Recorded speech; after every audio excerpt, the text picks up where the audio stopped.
আমার বুঝজ্ঞান হয়েছে থেকে আলহামদুলিল্লাহ, এ দোয়া আমি কখনো ছাড়ি নাই, আল্লাহর ফজলে আমি ঠকিও নাই। অবিবাহিতরা এই আয়াত, এই দোয়া ঠোঁটস্থ করে ফেলবেন, সকাল বিকাল নিয়মিত প্রত্যেক নামাজের পর বিভিন্ন সময় পড়তে থাকবেন অনর্গল। ছেলে হোক আর মেয়ে হোক, জীবন সঙ্গী নিরূপণ করার ক্ষেত্রে নবী করিম সাল্লাল্লাহু আলাইহি সাল্লামের ঐতিহাসিক বক্তব্য রয়েছে, আপনারা অনেকে জেনে থাকবেন। ফাজফার বিজাতিদ দ্বীন, তিনি বলেছেন বিয়ে তো করা হয় সম্পদ দেখে, রূপ লাবণ্য দেখে, বংশমর্যাদা দেখে, এক একটা জিনিস দেখে অনেকে এক একজন বিয়ে করে, কিন্তু ফাজফার বিদাতের দিন, তোমরা ধার্মিকতা দেখে বিবাহ করবে। এখন ধার্মিকতার ডেফিনিশন কি, এটা আরেকটা জটিল বিষয়। কারণ আমরা দেখি আজকাল অনেকেই আছেন যে দাড়ি আছে, টুপি আছে, মাশাআল্লাহ পাঞ্জাবি আছে, আবার মাদ্রাসাটা ব্যাকগ্রাউন্ডের, ধার্মিক মনে করে কোনো মেয়ে তার সাথে বিবাহ বন্ধনে আবদ্ধ হয়েছেন, সাংসারিক জীবন দেখা গেল মাশাআল্লাহ, না দুঃখিত, তিনি বিয়ে করেছেন মাশাআল্লাহ দেখে, সাংসারিক জীবনে সেদিন নাউজুবিল্লাহ পড়া লাগতেছে।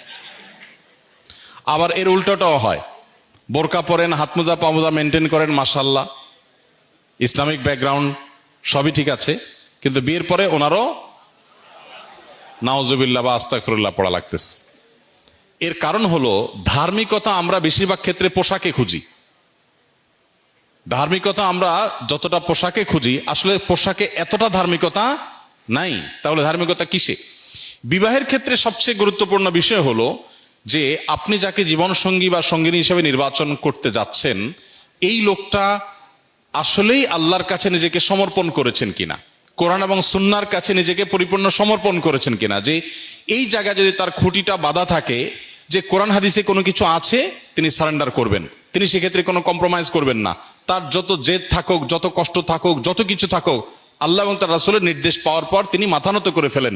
এই জায়গাটা যদি কারোর মধ্যে থাকে, তাহলে এই লোকটাকে আপনি দিনদার হিসাবে তার সাথে বিবাহ শাদী, ব্যবসা বাণিজ্য বা যে কোনো চুক্তি বা যে কোনো বিষয় আপনি অগ্রসর হতে পারেন। কারণ আসল দিনদারিতা হলো ভেতরের আনুগত্যের মানসিকতা।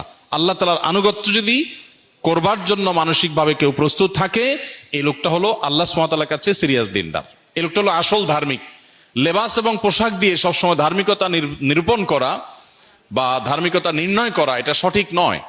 এখন প্রশ্ন হলো যে এই আল্লাহর প্রতি আনুগত্য আছে কিনা কিভাবে বুঝবো? তো এটার জন্য প্রথমত দীর্ঘদিন পর্যন্ত তাকে ফলো আপ করতে হয়, তার আচার আচরণ, কাজকর্ম এগুলো দেখতে হয়। অথবা যারা তাকে পার্সোনালি চিনে, এরকম মানুষগুলোর মধ্যে যারা আস্থা রাখার মতো, তাদের রেকমেন্ডেশনকে আমলে নিতে হয়। আর সবচেয়ে বড় কথা হলো যে জীবনসঙ্গী নির্বাচনের ক্ষেত্রে আসলে নিজেদের বুদ্ধি দিয়ে, বিবেক দিয়ে সবসময় উপযুক্ত মানুষ খুঁজে পাওয়া সম্ভবপর হয় না। এই জন্যই সূরা ফুরকান আয়াত নম্বর ৭৪, রব্বানা হাব লানা মিন আজওয়াজিনা ওয়া যুররিয়াতিনা কুররাতা আয়ুন ওয়াজআলনা লিল মুত্তাকিনা ইমামা। অবিবাহিতরা এই আয়াত, এই দোয়া ঠোঁটস্থ করে ফেলবেন, সকাল বিকাল নিয়মিত প্রত্যেক নামাজের পর বিভিন্ন সময় পড়তে থাকবেন অনর্গল।